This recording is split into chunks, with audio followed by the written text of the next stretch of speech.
script says good morning. We don't mean scripts.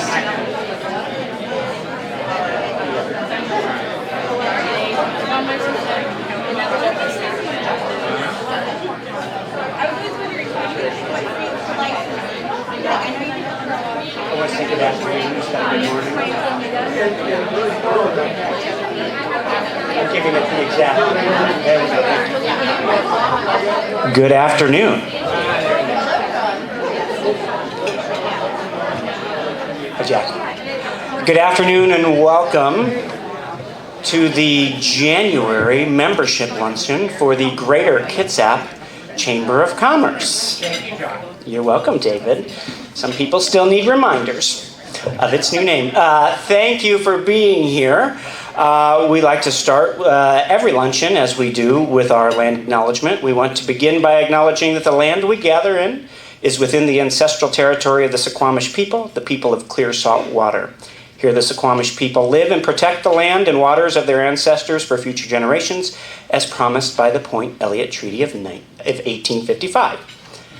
Now, if you would please stand for the Pledge of Allegiance.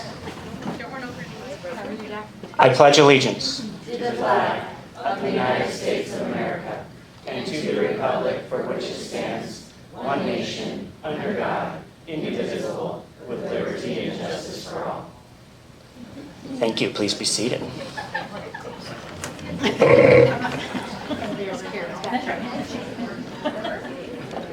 Well, welcome again. My name is John Morrissey. On behalf of the Greater Kitsap Chamber of Commerce board and staff, we'd like to thank you for being here and recognize a few of our esteemed guests today. Today's speaker, Mayor Greg Wheeler.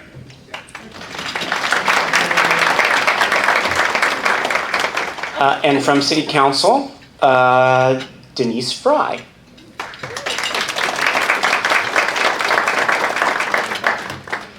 We'd also like to have a special recognition and welcome to some new special guests today. And those are representatives of the Miss Kitsap pageant, who we have some brand new princesses. So,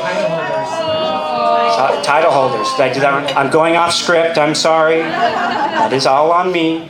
Thanks for coming up, ladies. I would like to introduce, for the first time here at the Chamber, Miss Silverdale, Issy. From Miss Polsbo, Elise. And Miss Kitsap, Kelsey.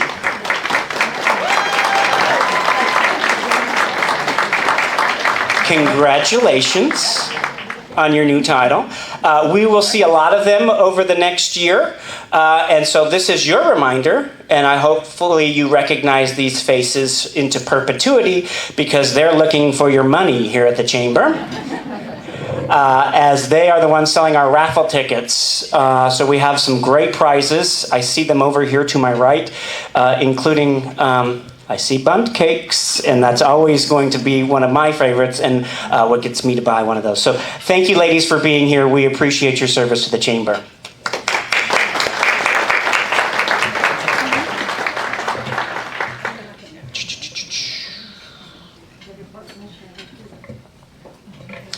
We'd also like to thank our Community Connector members who are on the screen behind me for their investment in not only the Chamber, but in our community.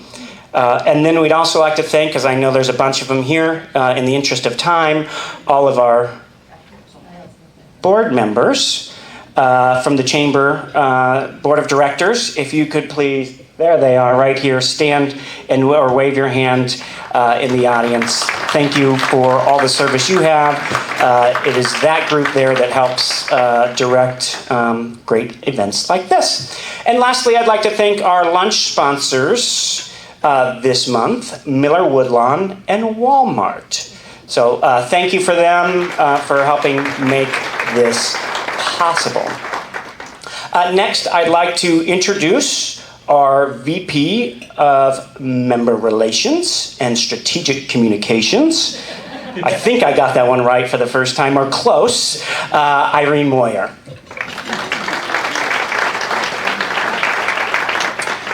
Hello, welcome everyone. We're at the point of our program where we'd like to welcome our new members who are joining us for luncheon for the very first time. Some may have joined a week ago and some might have joined a couple months ago, and this might be their first luncheon, so we've got a couple. And I would like to invite all of you to come up together, and then you will each get a chance to introduce yourselves so that we can all put a face to a name, talk a little bit about your business or organization, and then we're going to grab some pictures with you. So first up, I'd like to welcome Chanel Riggle with Dirty to Dreamy. Come on up, Chanel. And many of you probably know Chanel from her previous business, Rising Sun Detail, so they are back with the Chamber, and we're super excited to have them. And then Keith Armstrong and Rich Nestor from the Kitsap Fair and Stampede Association. Welcome. And then we have Kristen Siebert, I apologize if I got that wrong, from Paramount Real Estate Group. So Kristen, come on up.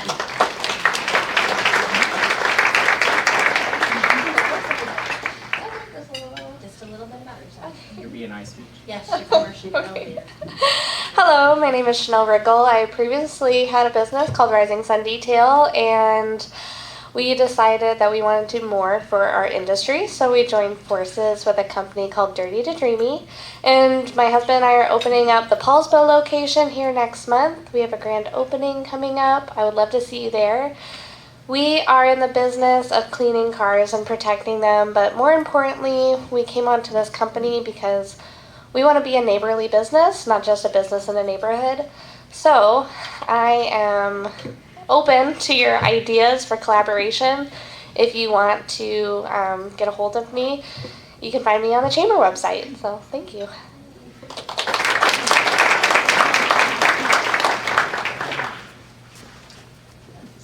I can change it. Would you like me to change the background? No, I just thinking the light.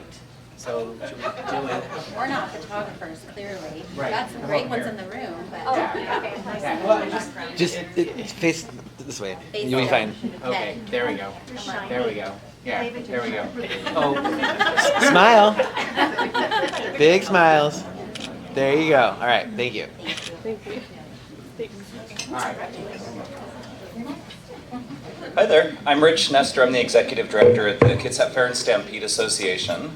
We are the nonprofit that took over the fair and rodeo. So we produce that, put that on each year, and then additionally we have a season of events. We do derbies, monster trucks, other rodeos, and horse equestrian events. Keith's gonna tell you a little bit about that. Yeah, my name's Keith Armstrong. I'm the sponsorship and marketing director for the fair. We are an all-volunteer board.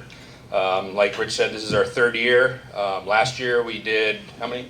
Well, 14 dates. 14 dates. This year we have 9 confirmed. Our attendance last year at the fair was 85,000 people over the 5-day period.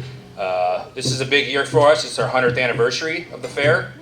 And we are always looking for new sponsors. So if you're interested in doing some advertising or sponsorship, please give Rich or myself a call, and we'd love to work with you. We are, sorry, Navy region, we're alert. We are looking to do a very big musical act that we've been working with some promoters in Nashville and throughout the United States to get a big musical act up here for our 100th anniversary. I think he might be out of a price range. he's $2 million. So if you want to help us out, we'd be great. School district sponsoring. Yeah. Come on. There we go. Big smiles. Big smiles. There you go. Okay. Thank you both. Yep. Yeah, thank you. All right. Hi, my name is Kristen Seibert. I'm a realtor with Paramount Real Estate Group. We're located in Port Orchard. I work all over the peninsula. I absolutely love helping people and giving back. So since I've been in business, I've always given a portion of proceeds to a charity of my client's choice. But recently, in the last several months, I joined a program called Homes for Heroes, where I actually give back to those that qualify, like a rebate at closing. So I love being part of that, and I love giving back. So thank you so much.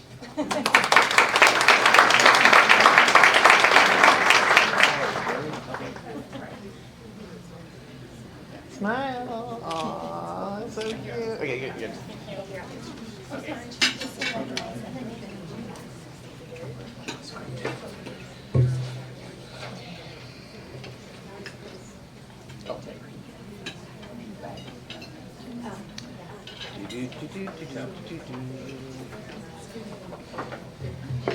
As many of you know, at this luncheon, we always recognize one of our businesses as our business of the month.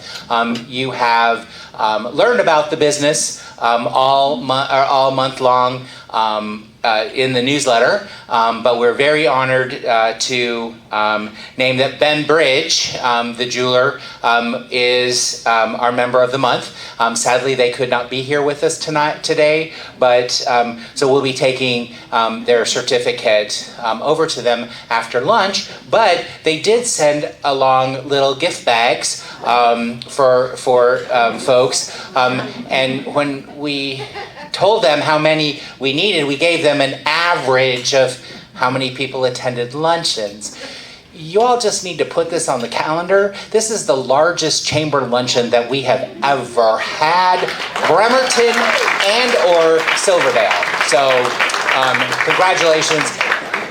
It's a fabulous problem to have, and we're very excited about it. So thank you for there. If you think your company should be nominated for Business of the Month and brought to the board, it's a very easy process. You nominate on the website. It's in the newsletter every single week, and just nominate your Business of the Month to be Business of the Month. So thank you all. Okay. There you go, John. Thanks, David. Next, it's my privilege to announce our speaker today. They've written me a very nice script, but above all, Mayor Wheeler is a friend of the chamber. So I think I'm going to start with that. But Mayor Greg Wheeler began serving his first term as mayor in 2018 and his second term in January of 2022. From 2010 through 2017, he served on Bremerton City Council in District 4. He served as president of council from 13 to 15.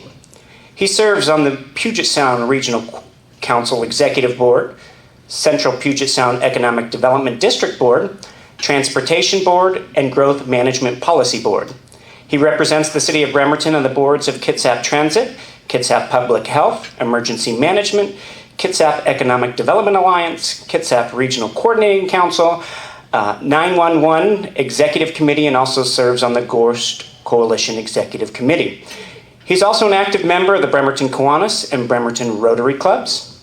Mayor Wheeler is a lifelong resident of Bremerton, a Navy veteran, and retiree from the Puget Sound Naval Shipyard Engineering Department. He holds an MBA from Brandman University and a BA from Chapman University, and like I said, above all, he's a friend of the chamber. So please help me welcome our mayor, Mayor Wheeler.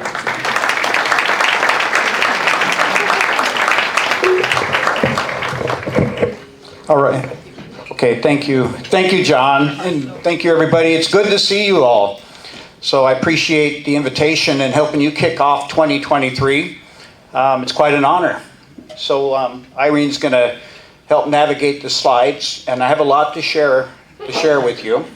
And I'll move fast, and I'll leave it up to John or David if I go fast, if we have time for questions. So okay. So. All right, this is just, it's kind of a snapshot of my state of the city, and my mayor's initiatives will go out today, and if you really want to be bombarded with a whole bunch of public works projects and other very interesting, valuable, but maybe not real exciting projects, go to that. This is just some highlights. Right, first slide, Irene. So affordable housing, it has been and will continue to be a top priority for the city of Bremerton. So we just partnered with multiple agencies to purchase Mills, make a purchase offer to Mills Crossing. And this is it's just something that's been in the works for a while. It's a way of the future. And so the city was a large contributor along with Kitsap County and the Bremerton Housing Authority. More to come on that. And there is another one that's too early to discuss that's in the works for this year also. Total that we're looking for is 250 to 350 just from these two projects that we have today that we're working on. So you'll see more on that. Next slide, please. Healthcare. So healthcare is important. The top two are relationship building and partnerships. And so multi-care, many of you know, I began establishing relationships with multi-care last year, visiting facilities, looking at what they do for urgent prompt cares and freestanding emergency rooms, meeting with their leadership. I encouraged them to consider Bremerton in Kitsap County. And so we did, and I had success with this. I'll continue to work on that relationship with multi-care. The next one is our important partner, St. Michael's Medical Center, the only hospital in our region. And so we are working together right now to make sure that we have a freestanding emergency room on the west side of the city on Kitsap Way, help maintain the urgent prompt care progress in the residency program, which is vital for keeping growing, grooming, and keeping local healthcare talent here in our region. I will also be working with Chad and their team to do the best we can as a partner with the rest of the region on ensuring that our only hospital is successful. Vitally important. It's our only hospital. It must be successful. Next slide. Community needs assessment. Oh, sorry, Irene. I'm going to spend a little more time on this. Community health needs assessment. I was able to kickstart that last year as chair of the Public Health Board. And what that'll identify is what we're lacking in our county in healthcare. This will be comprehensive, all the way from prenatal to end of life care. And so this will identify the gaps, identify our strengths, and we will use that to inform some of the work that we're going to do starting tonight. Mr. Melton will be joining me as we discuss what does a hospital district look like in Kitsap County. So that effort is underway. These will work concurrently. And so there's a lot involved. We'll be sharing what we learn as we learn it. Next slide. Transportation, restoring bus service on Sunday, it will be a top priority for Kitsap Transit. We will be working on potentially a new model for service delivery. There's funding there. It's just a matter of having enough employees. So we may look at how we can start that service with the resources we have. The continuing to work with the governor's office, I just want to take a moment to thank the chamber leadership, your board, and all of you, the individual businesses, 130 of you, signed on to a letter supporting my effort and outreach to the governor's office to backfill the missing Washington State ferries with fast ferries. This would not have happened without your support. And so you combined your efforts with labor and every elected in our region, and you got behind the city of Bremerton.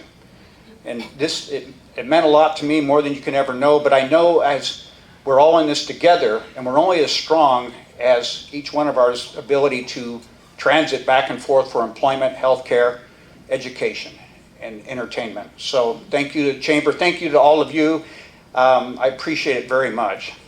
And the other one is just to continue looking for opportunities to support Washington State ferries. That'll be an ongoing effort. So next slide. Energy resilience. You heard some of the boards that I serve on. This is the healthcare summit, the healthcare analysis summit, the public hospital district conversation, and this one are going to be some of the big ones in this new year. I was asked to lead this effort. And this is a big one, and I'll have more information to share with you. It's an effort to identify our county, our city, and our county's resilience and the future of energy in our region. And so as we move forward towards a clean energy future, how do we have enough energy to sustain not only our current population and economy, but a future of 100,000 new people in Kitsap County, a modernized Navy, an expanding Navy, and all of the economic development that'll go with it on top of the weather. And weather patterns have changed where we have deeper heat and cold spells in our city. And even if they're a week at a time, imagine what 2 weeks in a year with tremendous demand on our grid does to it. So this is about resiliency, reliability, and capacity.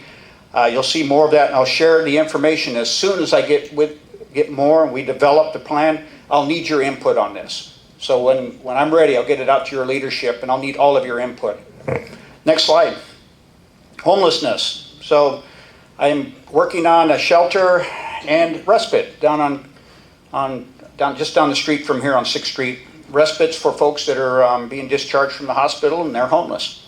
And so I understand that St. Michael's will be a big partner in that. This is a need we've all identified, and I'll be a part of that. The city is already committed to contributing to this effort. So we'll have more of that. And of course, the shelter, maintaining what we have is a priority, and that'll be a goal for this year. If we can expand opportunities for folks, we'll do it. Next slide. These are just some studies going on right now. This is a joint arrangement with the city of Bremerton and the Navy to identify parking and transportation challenges in our city. We joined together on this. This was an investment I made in our kind of our federal delegation, and going back to DC, establishing new partnerships to pull this together. The Assistant Secretary of the Navy and Navy leadership supported this, so we're here. We're close to finalizing this, and I'll share that with you if I get another opportunity down the road to come in front of you. Next slide. East Side Village, a lot of you are aware of that. We upped the height limits to 80 feet. That's encouraged development immediately. So you can see at the bottom, 326 residential units and permitting 204 more in development. So these are important statistics, and you'll see more of that. We're careful, we're strategic, but we're also focused on creating more housing for our citizens. And so this is another one of those efforts where we'll keep at it. Next slide. Marina Square. Really proud of those folks. We're Sound West in the room. Yeah, so this is a tremendous project where they had a lot.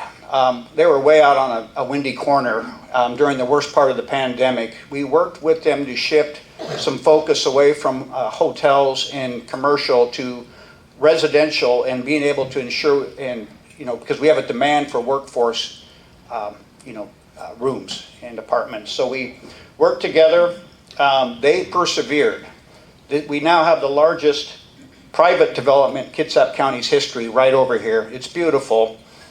And Sound West, maybe I'll get a chance to highlight what else they did during the pandemic, but I'm proud of their effort, their professionalism, working with our staff to get this done. Thank you. Next slide. Streets and transportation. You'll see streets broken up here in the city of Bremerton. Right down here on Pacific Avenue, just north of the bridge. We're going to keep going with the improvements, lighting, crossing, better sidewalks, places for bicycles. The same with the other side of the bridge, just as you get across the Manette Bridge, East 11th and Perry Avenue. Anybody, a Manette business owner so that one will be on 11th Street. That'll modernize that street. It will look similar to what Quincy Square's, or what the Quincy Square is going to look like when we're done. Next slide. Quincy Square. So this is exciting. I want to, we'll just talk a little bit about that project is funded. So this is an unusual project to fund because it isn't necessarily a transportation project where you're just improving a street or a sidewalk. This is a block that'll be transformed into an outdoor venue for music, entertainment, all kinds of artistic expression. One of the keys to this, and I'm proud of this effort, is you just saw recently that the Roxy Theater was purchased by the foundation. And that's a big one. And so try to think of another place, location in the region that has a performing arts theater with a street design to accommodate performing arts, a whole entire block. You won't find one. And so, but if you do, let me know, because we're always open to learning on what other folks have done. But this is the only one we know of. It's a $5 million investment. So Sound West Group, part in this, and a lot of people don't know this, is they were an equity partner in Roxy purchase. They ended up donating that portion, kickstarted the Roxy into fundraising and making the final purchase with improvements. A lot of folks don't know the backstory, but that was a significant contribution from Sound West. And Quincy, he's in full support of this, by the way. So I have his letter endorsing it in my office. And construction soon. Next slide. So continue to partner with Virginia Mason, New Life Community Development on teaching kitchen and community room. This is an exciting opportunity here to promote healthcare and healthy living in our region, right downtown here at the Marvin Williams Center. The city has kickstarted a STEM program in partnership with the Marvin Williams Center. It's something we've been working on, so we're a funding partner. And what we're hoping and talking with the leadership of Marvin Williams is STEM. We have a lot of STEM needs in the healthcare community. So if we can kind of harness a couple of these efforts into promoting more healthcare workers from this project, then I think we're on the right track. And rental assistance and city weatherization and minor home repair, things I started when I first took office 5 years ago. We'll keep those going. And they've been a big help, and they've helped especially during the pandemic. Next slide. Okay, business opportunities. We'll continue to support the Charleston Business District. We'll be looking at projects. We just completed a plan in 2022. We'll be looking at projects, capital investments in 2023. We have the new Downtown Bremerton Association director here. So we helped kickstart that with funding the startup. Once it started, it's a self-sustainable operation, but it needed a kickstart. So the city chipped in on that. Yep. And we kept up with B&O tax. I've always can support what we do with taxes. The B&O tax is always the most difficult one. I always thought it was a regressive business tax. So we have eliminated that at a rapid pace. We're up to 1.02 now for an exemption in the city. And that helps small businesses. It helps you retain more of your investment, your gross, or your net. It helps you retain more of your net. And so you can invest in more people, continuing delivery of services, capital improvements. And the West Sound Tech Skills Center, a lot of you don't know, but has a major renovation underway, and we'll be there working with them to ensure that gets completed on time. Next slide. Other projects, Puget Sound Naval Shipyard, a huge modernization effort, up $2 to $3 billion coming into our region. There's some huge, and when I think of this project, I keep saying the word huge, but it is a massive development project. The couple of key things are the vulnerabilities that the dry docks have because of earthquakes. And so they'll be modernized to withstand, have greater, resilience, especially with earthquakes. And the electric grid needs to be upgraded because the new class of ships have a greater demand on electricity. And Gorst will stay at the top of our list. I was in my dentist chair yesterday, and you've all been here. So I had 3 root canals about 9 days ago. So yeah, all at once, and it was good. And I know, here's Chad. But and everything was fine, and then I was in there yesterday for suture removal, and my dentist said, well, I was 45 minutes late because of Gorst. And she says, are you doing anything about that? We were just chatting. Yeah, and I was doing some math in my head, probably in that time frame, there's probably, I don't know, there might have been 6,000 workers and people trying to do business caught and lost 45 minutes. You can do the math on productivity, what happens with that. And then the part where it, exponentially moves on to what happens with each individual that it impacts down the chain, and it's massive. And so that's on our list. I'm aware of it. We have traction. We have a team together. We have federal and state support. We're on the list for transportation projects. We had success, a lot of lobbying, and I was involved in a lot of that. I think I met with 30 legislators last year through Zoom meetings and the year before to ensure we made that list so that we have traction and we'll keep moving on it. It's a $500 million project. Next slide. Okay, so I'll leave it up to John and David, and I'm here to answer questions. Anything I missed. Could you expand on the Small Business Development Center and the Entrepreneurship Center? Oh, yeah. Carol, repeat your question into the mic. Thank you for your comments. Yeah. Could you expand on the Small Business Development Center and the entrepreneurship efforts? Absolutely. It's a program that I submitted to the council for approval. They approved for funding, and so we partner with Western Washington University. And so everybody should know this resource is available to you. It's small business coaching. If you need to shift into a digital world, most of us at some level need to shift into a digital world. How to analyze a market, make investments. All of that is available from Western this program. And so I'm glad you asked that. And I just want to share this is available for you. The city made a good commitment to this and a contribution. I would welcome that. Thank you. And you have Joyce Oswald in the room in the Small Business Development Center. Oh, very good. Hi, Joyce.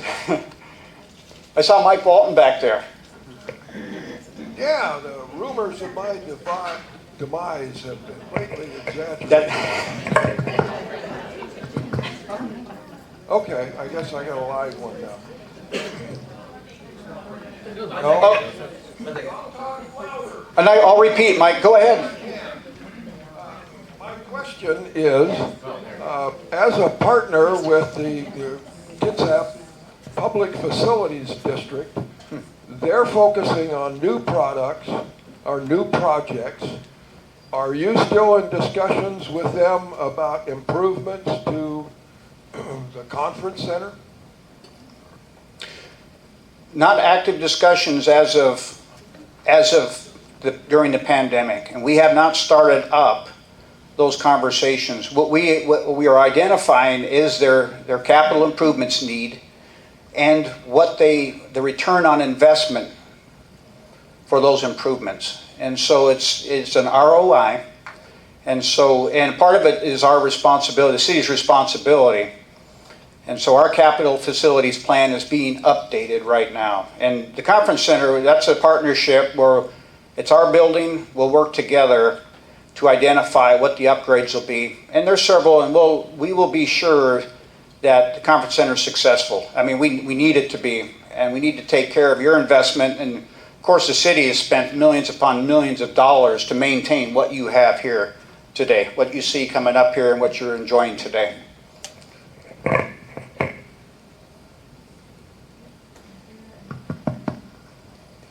Hi, so you talked about a lot of projects. Which one are you most excited about, whether it be for what's bringing to our community or the changes that it's bringing, especially this next year?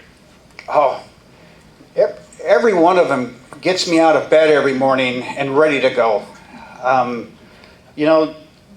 will say I absolutely love transportation and multimodal development where we build communities where they're interconnected, and not just by car and bus, but by cycling and walking. And maybe a lot of you have heard that I like to walk. And so I'm a promoter of that type of community development. I'm a promoter in the way it builds a social network, the health benefits. the benefits for our environment. When you remove a carbon emitting vehicle off the street and can replace it, I support that. And so all of those things, but that does not take, healthcare and energy do not take a back seat. So you have to know that every one of these will keep me getting up every morning and working late at night, and I won't even consider it work. It's just, yeah, so I'm excited about all those projects.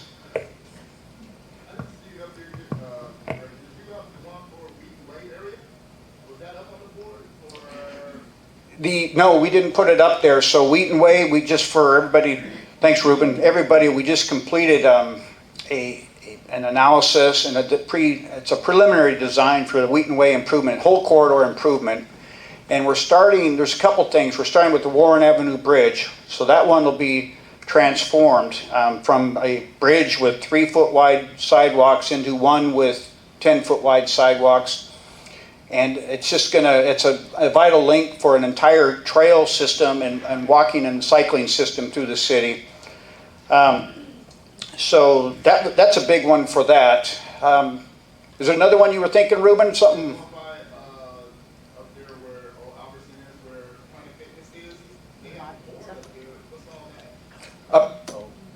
What was that again? Development of Planet. Oh yeah.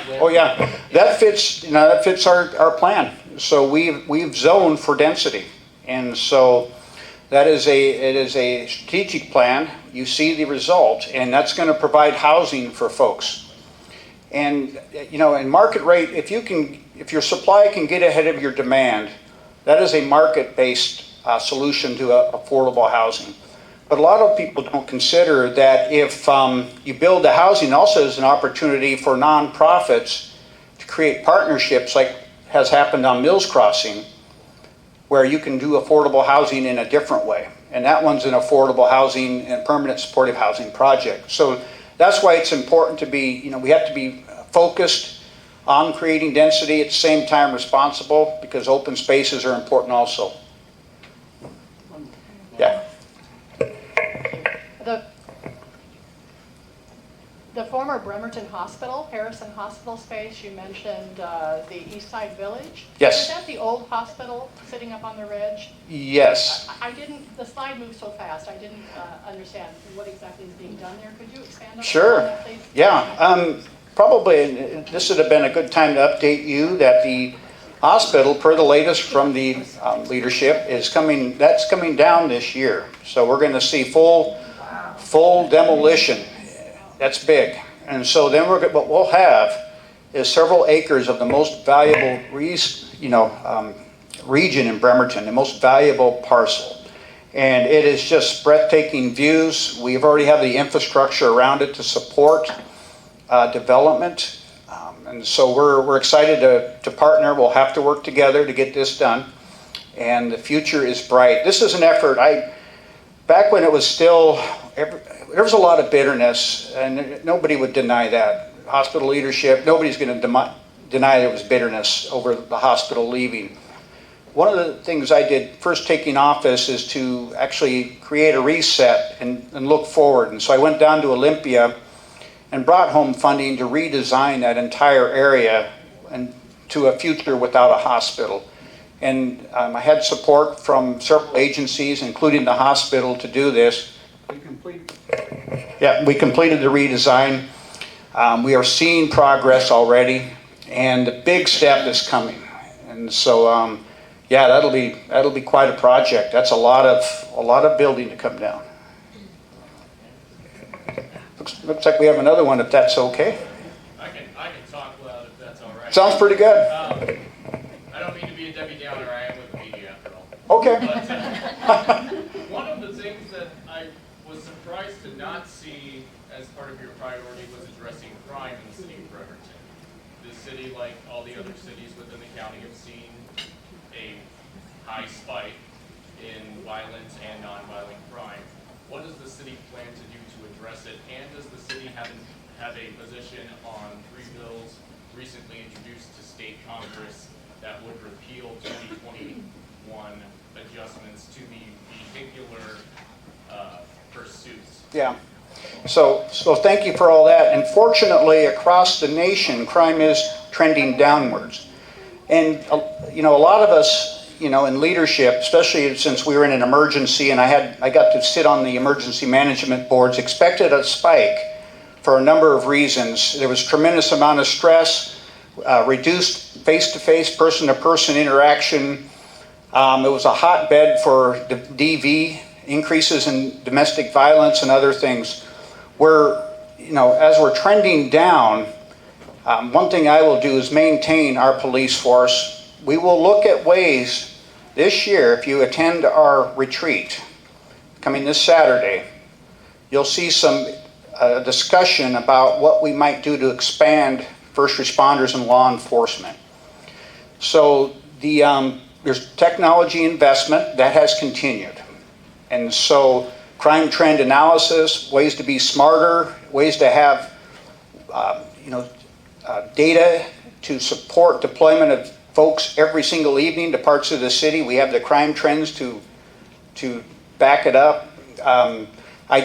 I support, I'm still gathering enough information to testify smartly. We need to have some type of vehicle pursuit options for local law enforcement. And so it needs to be cleaner and clearer.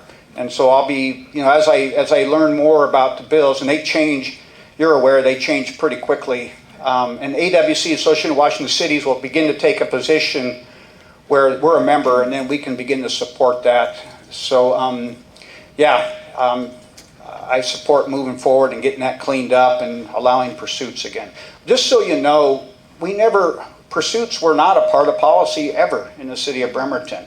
It was something that our officers were trained and are still trained to make a judgment on, is this person a threat, right now an imminent threat, with this vehicle by running.